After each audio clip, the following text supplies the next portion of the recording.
The last 2 summers, we have driven all the way from Denmark to Italy in an electric car. In fact, we have been traveling in a Fiat 500e, which is a compact city car with a battery of only 37 kilowatt hours and a WLTP range of just over 300 kilometers. But, despite the small battery, it has actually gone without any problems, probably because both times I spent a lot of time planning all our charging stops. Tomorrow morning, we will leave again, but this time, I have not planned anything at all. On the other hand, we have now replaced the old car with this Renault Megane E-tech Electric. It has a 60 kilowatt-hour battery and 442 kilometers of range, and although it is on the low end compared to many other electric cars, it also has what is called Android Automotive with Google Automotive Services. And that means that the car's navigation is based on Google Maps, and that it can calculate how much electricity we will use along the way. This means that in addition to showing us which way to go, it should also be able to tell us where and when we should charge, and how often. Whether it actually works in practice, or whether I will end up regretting not having planned even a single charging stop this year, well, only time will tell. There is only one way to find out. That is to throw ourselves into it. It is now Tuesday morning, and we are on our way to the ferry in Rugby. Our destination today is the city of Celle, which is located in the northern part of Germany, and it is a trip of approximately 467 kilometers, and so far the weather is nice and sunny. We started with 100% battery, of course, and the car had originally calculated that we needed 2 charging stops. A short top-up before the ferry, and then a single longer stop in Germany. But actually, along the way, it came up and said that it had recalculated the route, and we could make do with just the 1 charging stop down in Germany. At this point, we should arrive there with 14% battery. We'll see if it works out or not. But it's great that it recalculates itself automatically along the way. I have asked the system to prioritize Ionity and Tesla chargers because we have signed up for a monthly subscription with both providers, so we get a better price whenever we charge. And it really pays off when you're driving long distances, because the price you pay for a monthly subscription is actually earned back after just a few charges. And both Ionity and Tesla, they have a lot of chargers available throughout Europe, so I expect that they can actually cover our fast charging needs for the entire trip. The car has automatically added the charger as our next destination, so it preconditions the battery to ensure we can charge at the highest possible speed when we arrive. So it's really just a matter of leaning back and following the instructions on the screen and just keep driving.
It turns out it actually got a little bit exciting after all, because while we were waiting to leave the ferry, I wanted to check the Tesla charger that the car had suggested we charge at, just to see if perhaps there was a place we could eat nearby.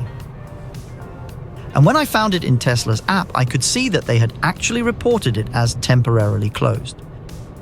So that means we couldn't charge there, and Google Maps in the car didn't know anything about it. It would have been a bit of a hassle to get to a charger that wasn't open. So we had to find another charger along our route, and the closest we could find was Ionity just before Hamburg. It's a little further away than originally planned, and that means the car estimates that we'll arrive with only a 2% charge.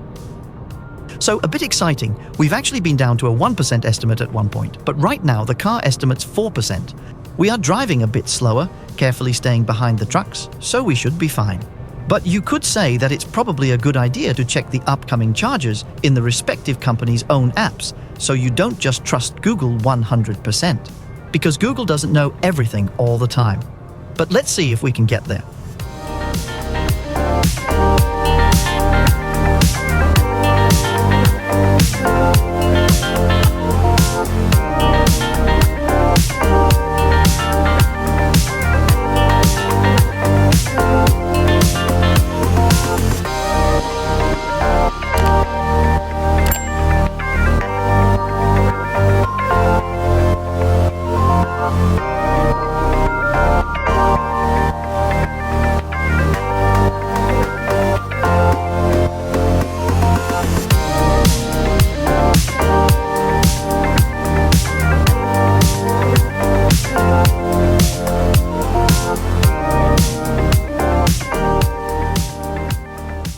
managed to reach Ionity and we ended up arriving with 9% battery in the end, so it actually wasn't a problem at all.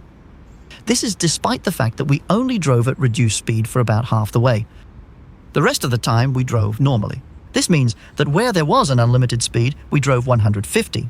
You could say that it was a bit of a gamble to set off and expect to only arrive with just 2% left, but at this point we know the car quite well, and I knew that if I simply drove a little slower than the allowed speed, we could definitely make it. And of course, we didn't have to drive to this Ionity charger. It's only because we have a subscription to Ionity, so I prefer to charge here. But there are plenty of other chargers we could have chosen, so if you don't want to push it as much as we did here, there are plenty of options. But as I said, it went really well. So let's get charged up.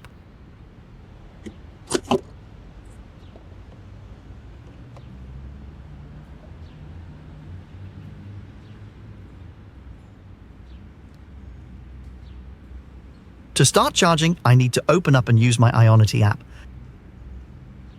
Then I need to see where I am located. I'm at this charger right here. After that, I should be able to choose the actual outlet, which for this charger is number 1. I tap on it and say that I want to charge here.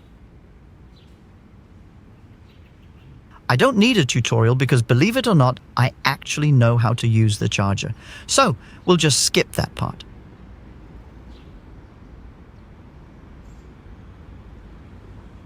After selecting my preferred payment option, it connects to the car, so let's go and have a look.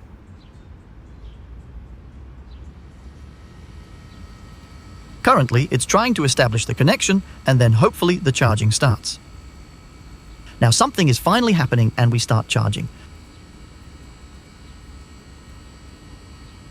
I don't know if you can even see anything on the screen here. There's a lot of sun.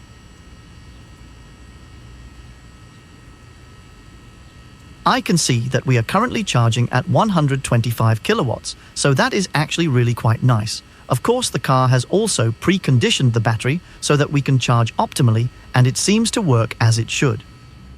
According to the car, we need to charge for 32 minutes, but that also means that we will arrive at our final destination with a 30% charge. We really don't need that much, so we could charge less. But it is also lunchtime right now, so we might as well take a break and let the car charge a bit longer while we eat. So even though we don't really need to, we'll probably end up charging for more than the recommended 32 minutes. Just to say that the whole idea of wasting time charging isn't always the case. In this case, we could continue our journey faster if we only had to charge. It took exactly 36 minutes, so I was right that we used just a little more than what was actually recommended. We are now on, what are we up to? I actually can't see that here, but a little over 80%. It cost about 18 euros, and now we are ready to continue. While we were eating our lunch, I went in and checked my map app and found out that there is an AC charger, a slow charger, not very far from our hotel. So I have added that to the car's navigation, so we can drive directly to it and set the car to charge overnight. That way, we can start the day tomorrow with 100% on the battery. A nice surprise and a practical way to use the time while waiting to charge. Now I'll unplug and then we'll drive on.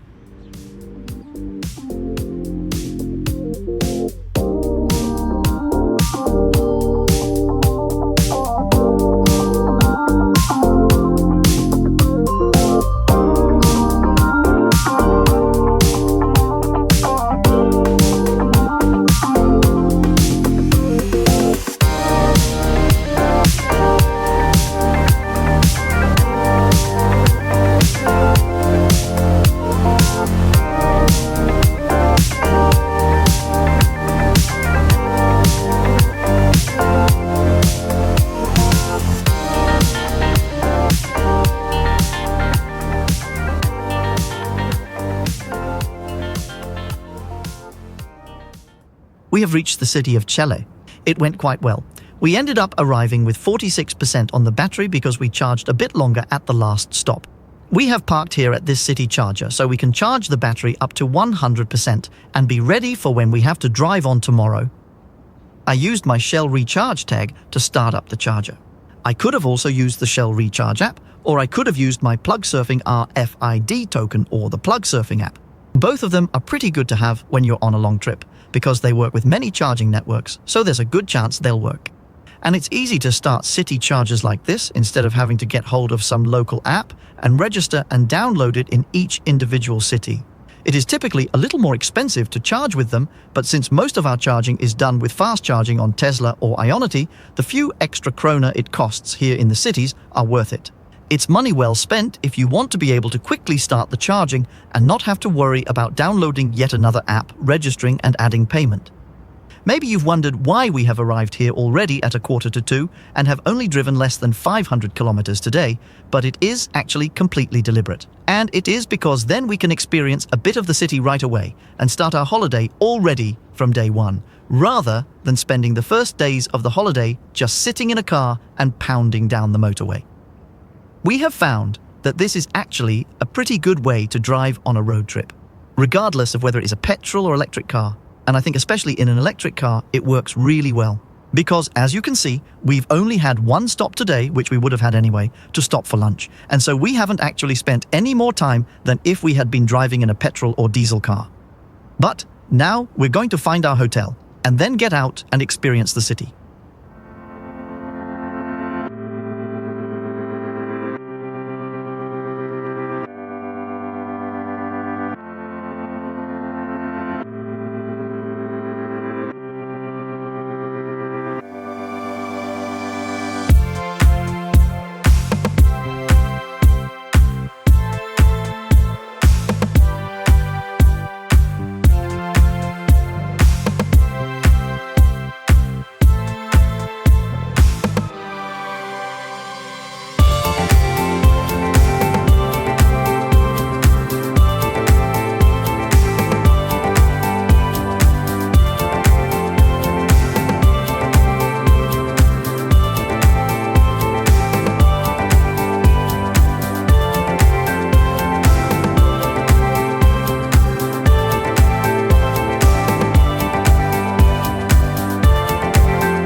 Our day in Celle is slowly coming to an end, and we are making our way back home to the hotel for a well-deserved rest.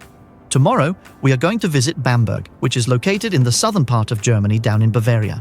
It is a trip of approximately 434 kilometers. How it goes, you can see in the next episode simply by clicking right up there. See you soon.